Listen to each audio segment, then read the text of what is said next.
Matapos ang makasaysayang silver medal finish sa FIBA 3x3 Asia Cup, nakatuon na ang atensyon ng Gilas Pilipinas Women's 3x3 sa susunod na hamon na kanilang kakaharapin, ang World Cup ngayong Hunyo sa Poland. Tinutukan ang balitang yan ni teammate Jamaica. Malinaw ang bisyon ng Gilas Pilipinas Women's 3x3 basketball team ang makakuha ng pwesto sa LA 2028 Summer Olympics. Pero dadaan sa matinding pagsubok ang koponan para makamit ang pangarap na ito. Matapos makuha ang isa sa huling tatlong slot mula sa World Cup qualifiers, sasabak ang koponan na binubuo ni Mika Cacho, Afril Bernardino, Tantoy Ferrer, Cheska Apag at Casey De La Rosa sa FIBA 3x3 World Cup na gaganapin sa Warsaw, Poland mula June 1 hanggang 7. Kung lalaban kami na sama-sama, hindi mo masasabi, bilog din ang bola. Di ba? Parang, lagi ko lang iniisip kung pagtatrabuhan naman namin, bakit possible naman na makuha namin yung slot talaga. Target ng koponan na magtapos bilang isa sa top 2 teams sa Asia upang makuha ang otomatikong kwalifikasyon sa Olympics. Kumpiyansa naman ng Samahang Basketball ng Pilipinas na kayang maabot ng koponan ang layuning ito. The top 2 teams in Asia na most points ma-accumulate in the next 2 years, beginning now, will automatically qualify to LA. So yun yung hinahabol natin, na hindi na tayo dumaan ng Olympic qualifier, which I think is a big possibility, especially after winning the silver medal in the Asia Cup. That actually puts us at number 2 now on the board, next only to Australia. So kumbaga kung bukas ang Olympics, pasok na tayo.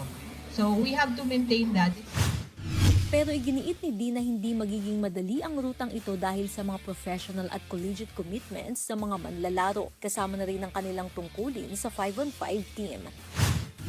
We leave it up to the players to choose kung alin ang priority nila, right?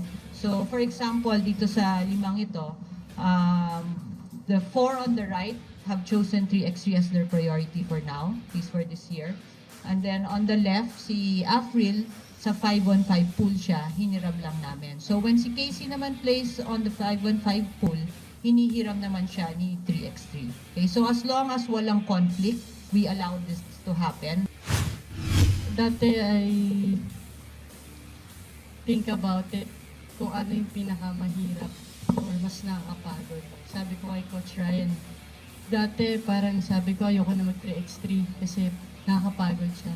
But after yung FIBA World Cup, nito lang, tapos pagbalik ko dito, naglaro agad ako ng 5-on-5. Sabi ko, parang mas gusto ko na yung 3x3 kasi kahit nakapagod siya, at least 10 minutes you can rest. Pero bibigyan mo na lahat, diba? And then, siyempre parang tatalo sila. Sabi ko, siguro parehas na lang. Kasi, kung represent mo naman yung country, why you choose one, diba? Patuloy naman ang programa ng SBP sa pagpapalawak ng player pool para sa half-court at 5-on-5 programs upang masiguro ang pagpapanatili at pagpapalakas sa mga nasimulang tagumpay. Sa ngayon, nakatutok ang Gilas sa kanilang kampanya sa Hunyo kung saan makakaharap nila sa Pool C ang mga bansang China, Germany, Italy, Azerbaijan at Lithuania. Jamaica Bayaka para sa Atletang Pilipino, para sa bagong Pilipinas.